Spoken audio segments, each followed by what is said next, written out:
are talking about supplements and supplement use, and particularly creatine, whey protein, and vitamins, and how that can affect muscle gain and strength in general. And today we have Hilton, which is my assistant coach and also high performance athlete. And Hilton, what are the effects of creatine and how one should use creatine? So the way that I've heard creatine being used, and the way that I use creatine sometimes is that I tend to do it, you can either do it before your workout or after your workout. Every day I take about 5 grams of creatine after. Heard that it's better afterwards. And you do that daily for a few months and you have to ease off of it, and then you can come back and do it. But creatine, it helps you produce more ATP. ATP is just it's like an energy cell that helps the body produce fast, quick power when you're weightlifting or when you're just doing quick sprints on your. I found creatine helpful when building lean muscle mass, but it's not the same for everybody. Nobody. It's helped me gain muscle mass, but creatine comes from lots of different things like animal protein and stuff like that. And then hydration. What effects does hydration have on creatine? Hydration on creatine. Well, in your cardiovascular system, you need multiple things. You need H2O and you need glucose, and that water, the addition of water it's vital for the production of ATP. You can't just your body's going to have a hard time producing ATP without H2O, without the vital ingredient in the cardiovascular system. And a main way that creatine absorbs water into the muscles, which essentially just makes the muscle feel tighter and overall larger. Then vitamin supplements with heart benefits and nutritional benefits. It can replace multiple things throughout your diet if you can't get a surplus or a correct amount of vitamins. And then, Hilton, why should the elderly take fish oils for this thought? Elderly, they have to restrict their diet sometimes, just because of various different reasons, and those vitamin supplements will help them,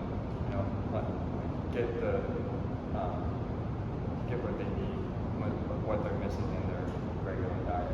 So a primary use of fish oils is it can also help with recovery of the muscle. It can help with just living longer because it reduces heart disease and some other factors.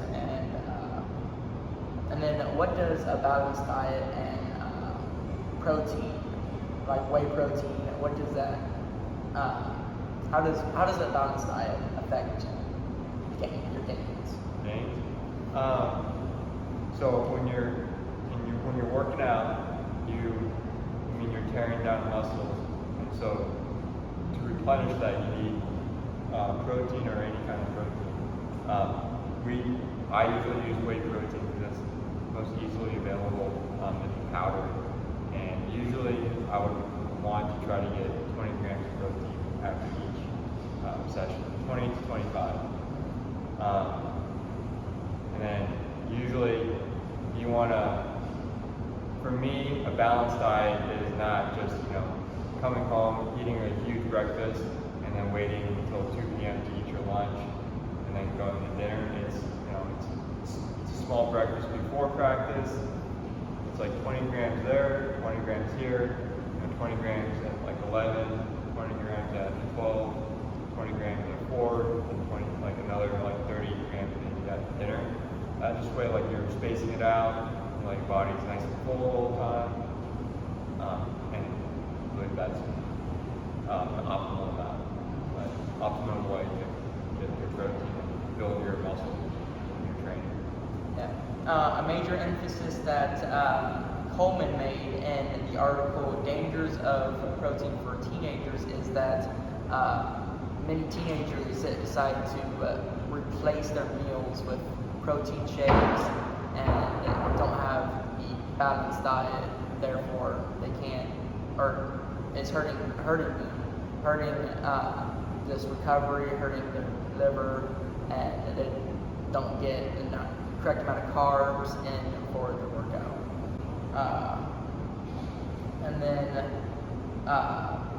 Maurer, an article written by Maurer, states that creatine, or did a research that creatine can effectively double the rate of increased muscle mass. And just what was your? I was just going to ask about your thoughts on Maurer's article about doubling muscle mass, the rate of gaining muscle gain. Through protein. Creatine. Through creatine.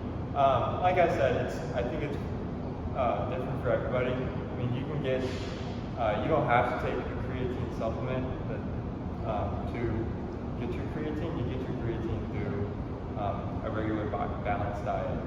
I think you can, it doesn't hurt to try creatine, but I think people try to look for as many shortcuts as they can when they're like taking like supplements, like, yeah, this thing is going to be the make or break thing for me, and it's not. It's just,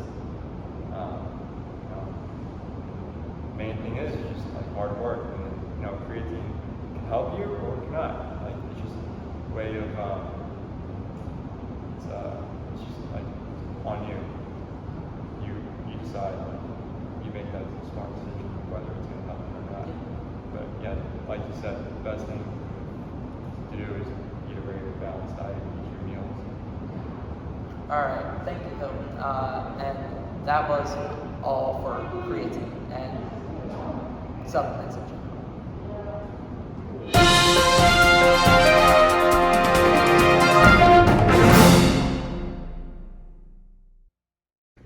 Hello, welcome back. Today we will be talking with our nutrition teacher at Edmond Memorial, Miss Doss, and we'll be talking about supplements again.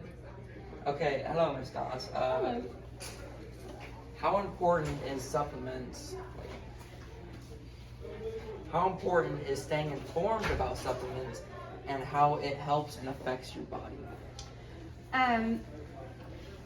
Well, I think with all the new research that's going on, and because of the new interest in diet and health, and people are becoming more conscious about their health, which I think is prompting more research into it. I think you should be well informed, and you probably shouldn't just believe the commercial. Just because somebody says you need it doesn't mean that is the supplement you should take. I'll give you an example of melatonin. I hear a lot of teenagers saying, oh, I have trouble going to sleep at night, I'll take melatonin. Melatonin has never ever been intended for teenagers because your melatonin levels are actually as high as they'll ever be. They don't start decreasing until you're in your 70s.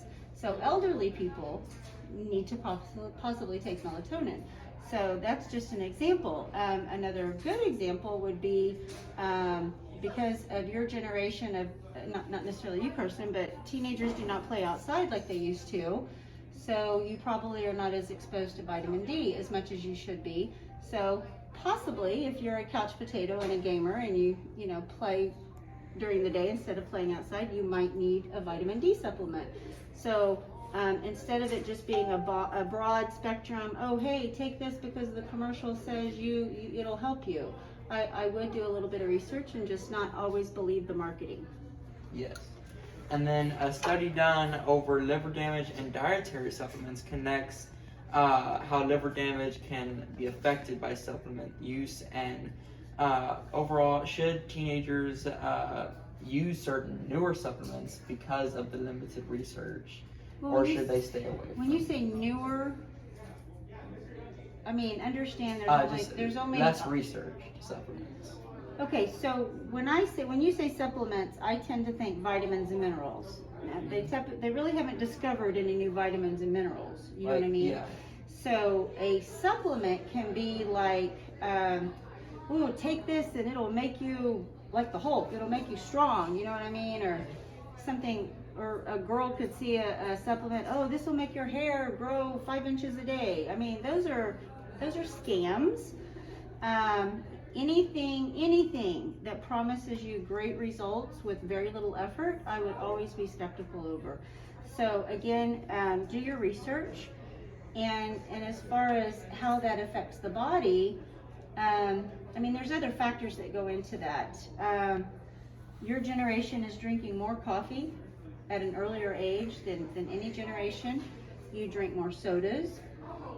So you're already putting a strain on your body, and then you add some crazy supplement to it.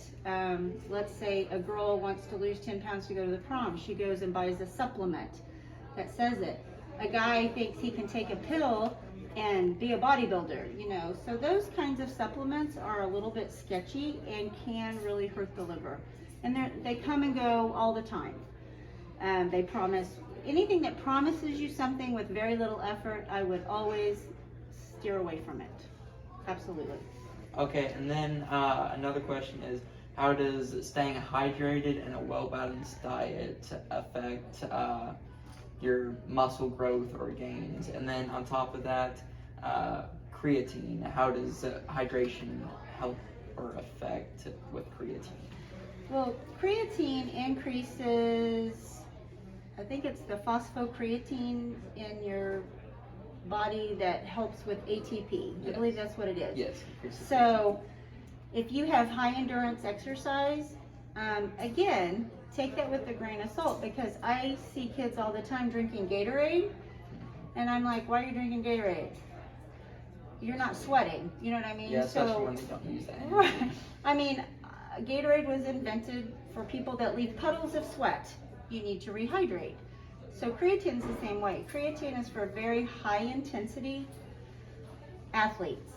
I mean, not used with a workout. to be used with a workout. It does not work unless you work out.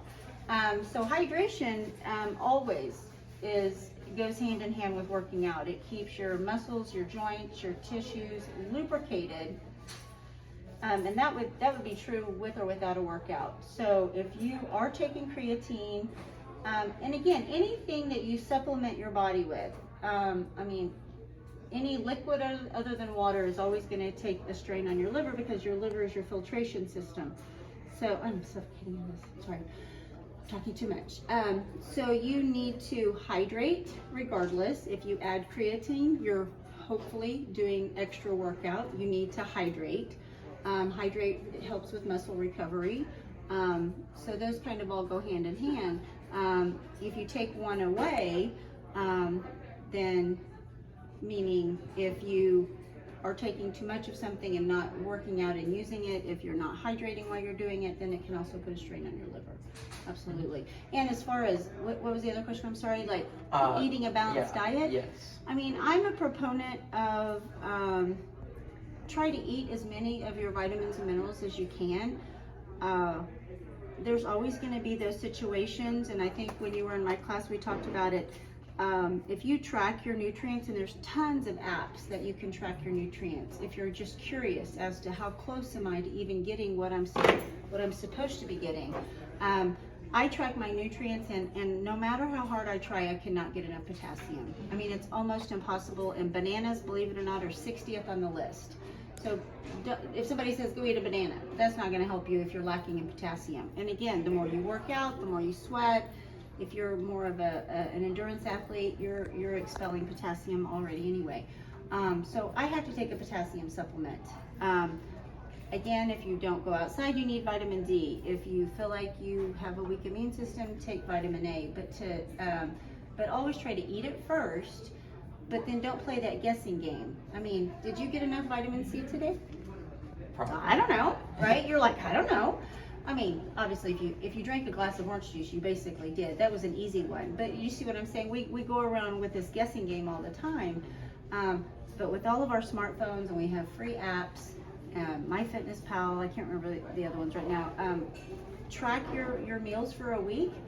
We tend to eat kind of the same all the time, and see if you're getting enough nutrients. Girls need calcium and iron. Boys don't need iron. So get an idea of what you're low on, and then try to improve it through food. And if you absolutely can't improve it with food, like my example with potassium, fish oils is another one, which I know you're going to talk about, then I would recommend supplementing with it. And that reminds me, another article by Coleman, Dangers of Protein Supplement for Teenagers, is emphasizes that teenagers replace their meals with protein shakes, and they don't get enough carbs or other nutrients to fuel a workout, or just with recovery and all that. Well, we consume copious amounts of protein. We consume more protein than any other country. We are a protein-based country. We're a cattle country, and we are convinced, again, through advertising and commercials and just our parents, because of what their parents is, we should be eating protein every single meal 3 times a day. That is just not needed.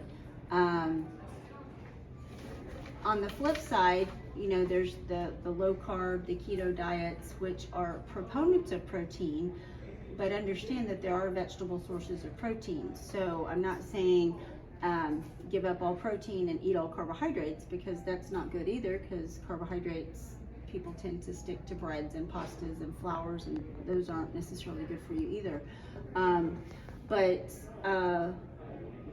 the fact that a teenager would think that they need to supplement with protein, or even an American, is just not needed. We truly, and again, we could get into a different population. Elderly people tend to not consume enough calories. I would probably give a protein drink to somebody that's elderly, that because they've lost their sense of taste, they just don't enjoy food anymore. So they're not consuming enough calories, and so in that calorie distribution, they need more protein. I would probably supplement with them. But teenagers, I don't know why I don't know why they think protein is going to help them do anything, because you can drink protein or you can eat protein, and it's better to eat it. All right, thank you, Miss Dawson. That'll be all. Is that it? Uh-huh. Okay. All right. Sure. Yep.